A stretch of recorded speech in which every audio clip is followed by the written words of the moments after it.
Hello, ladies and gentlemen. Welcome back to our channel. Our happy face. Again, ഇന്ന് വണ്ടിയുടെ ഉള്ളിൽ അപ്പോൾ ഒരു മൂവി റിവ്യൂ ആസാദി. നമ്മുടെ മൂവി ആസാദി. മലയാളം ഹിന്ദിയിലുണ്ട് സെയിം പേരുള്ള ആസാദി. അതായത് ശ്രീനാഥ് ബാസിയുടെ ലേറ്റസ്റ്റ് മൂവി. അതായത് ശ്രീനാഥ് ബാസി, ലാല്, പിന്നെ അതേപോലെ നമ്മുടെ വാണി വിശ്വനാഥ്. മൂന്ന് മെയിൻ ക്യാരക്ടേഴ്സ് ആണ് അതിലുള്ളത്. ഈ പറഞ്ഞ പോലെ മെയിൻ ആയിട്ടുള്ളത് അവരെയാണ് നമ്മൾ കൂടുതൽ അറിയുന്നവര്. മൂന്ന് പേരും കുഴപ്പമില്ലാത്തൊരു ആവറേജ് രീതിയിൽ അഭിനയിച്ചിട്ടുണ്ട്. പടം ഓവറോൾ പറയുമ്പോൾ ഒരു ഓക്കെ മൂവി, അതന്നെ ഒരു ഓക്കെ മൂവി എന്ന് പറയാം.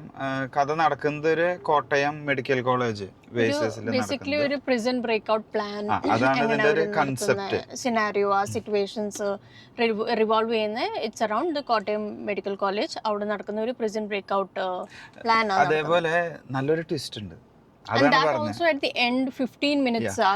നല്ലൊരു ട്വിസ്റ്റ് ഉണ്ട്. അതുകൊണ്ടാ പറഞ്ഞത് പടം കാണാനുണ്ട്.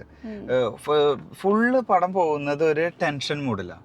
ഭയങ്കര ആ ഒരു എന്താ ഈ പറഞ്ഞില്ലേ, ജയില് ചാടുന്നതിന്റെ, അതായത് പ്രിസൺ ബ്രേക്കിംഗ്, ആ ഒരു പ്രഷർ, ആ ഒരു ടെൻഷൻ നമുക്ക് ഓഡിയൻസിന് തരാൻ പറ്റിയിട്ടുണ്ട് മൂവിക്ക്.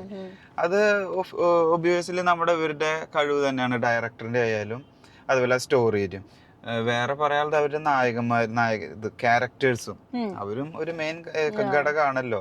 ആ ഒരു ഫീല് നമുക്ക് കിട്ടി പടത്തിന്റെ ഉള്ളില്. Overall I felt a bit lagging here and there. ഒരു ഡ്രാഗ് ചെയ്യുന്ന പോലെ തോന്നി ഇടയ്ക്ക് story. till the interval time I think നല്ലതായിട്ട് ഡ്രാഗ് ചെയ്തിട്ടുണ്ട് സ്റ്റോറി. പിന്നെ പെട്ടെന്ന് പടം ചില പേസുകൾ വരുമ്പോ കേറുന്നുണ്ട്, ചിലപ്പോ ലാഗ് വരുന്നു, ചില നേരത്തെ ഒരു ഡ്രാഗിങ് മൂവിയായിട്ട് തോന്നി. പക്ഷെ കുറച്ചും കൂടി സ്പീഡപ്പ് ആക്കിയിട്ട് അവസാനിപ്പിക്കാം. ഒരു എൻഡിങ്ങും എൻഡിങ് ഒരു 15 minutes as we told there is a twist that is happening, but അത്ര ലാഗ് ചെയ്ത് ആ ട്വിസ്റ്റ് കൊണ്ടുവരാനുള്ളത് ഇല്ല. അതായത് തിയേറ്റർ വാച്ച് ആണോ എന്ന് ചോദിച്ചാൽ ഓക്കെ ആണ്, മസ്റ്റ്ലി OTT ആണ്. OTT കാണാൻ പറ്റിയ പടം തന്നെ. നമുക്ക് വീട്ടിലിരുന്നിട്ട് ആ ഒരു മൂഡുണ്ട്, അത് നല്ല ആ ക്യാരക്ടറിലേക്ക്, ആ ഒരു സെക്ഷനിലേക്ക് മാറ്റി വെക്കാം. നമ്മുടെ ഏതെങ്കിലും മലയാളം ചാനലിൽ മൂവി വരുമ്പോ യു ക്യാൻ അതിനുള്ള പടം തിയേറ്ററിൽ കാണാനില്ല പറയുന്നില്ല, റെക്കമെൻഡ് ചെയ്യുന്നില്ല. We won't recommend it as a theatrical watch. Main ആയിട്ട് പാട്ട്, BGM കുറെ കൊടുത്തിട്ടുണ്ട്. എൻട്രി ആയാലും ഓരോ ക്യാരക്ടേഴ്സ്, മെയിൻലി വാണി വിശ്വനാഥ്, പിന്നെ ലാലിന്റെ ഒക്കെ എൻട്രി വരുമ്പോ, ശ്രീനാഥ് ബാസിയുടെ എൻട്രി വരുമ്പോ they have given a lot of BGM and music around it. അതായത് ഈ പടത്തിന് വേണ്ട BGM അല്ല, കാരണം പടത്തിന് ഈ ഒരു കഥയ്ക്ക് വേണ്ടതിനേക്കാൾ പവർഫുൾ BGM ഇട്ടു. അത്ര ഒരു ബിൽഡപ്പ് വരേണ്ട ആ BGM ആ സീനിൽ അസോസിയേറ്റ് അത്ര റിലേറ്റ് ആവുന്നില്ല. BGM സൂപ്പറാണ് കേട്ടോ. അതായത് ഈ ഒരു സ്റ്റോറി, അതായത് ഈ ഒരു കഥയിലേക്ക് ഇതല്ല ആവശ്യം. ഇത് ഭയങ്കര ഹെവി BGM, ഭയങ്കര സ്റ്റൈലും സൂപ്പർ സാധനമായിട്ടുണ്ട്. കുറച്ചുകൂടെ ആക്ഷൻ ഉള്ള മൂവീസിന് ഈ BGM കുറച്ചുകൂടെ നല്ല പവർ കിട്ടിയായിരുന്നു. ഇത് തന്നെ നമ്മുടെ ഈ ആസാദിനെ കുറിച്ച് പറയാനുള്ളത്. ഓക്കെ മൂവി, പുതിയ ഡയറക്ടറാണ് ഇതിലുള്ളത്, ജോ ജോർജ്.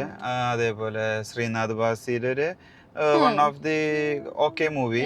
എന്നാൽ ശ്രീനാഥ് ബാസിയുടെ ബെസ്റ്റ് മൂവി എന്നൊന്നും പറയാൻ പറ്റില്ല. ശ്രീനാഥ് ബാസിനൊക്കെ നമ്മൾ കണ്ടിട്ടുള്ള വേറെ ഫ്രെയിമുകളിലൊക്കെ കുറച്ചും കൂടി ഉഷാറായിട്ട് കണ്ടിട്ടുണ്ട്. ഇതിൽ ഭാവങ്ങളില്ല, ഒരു ഒറ്റ ഫ്ലോയിൽ ഇങ്ങനെ പോകുന്നു.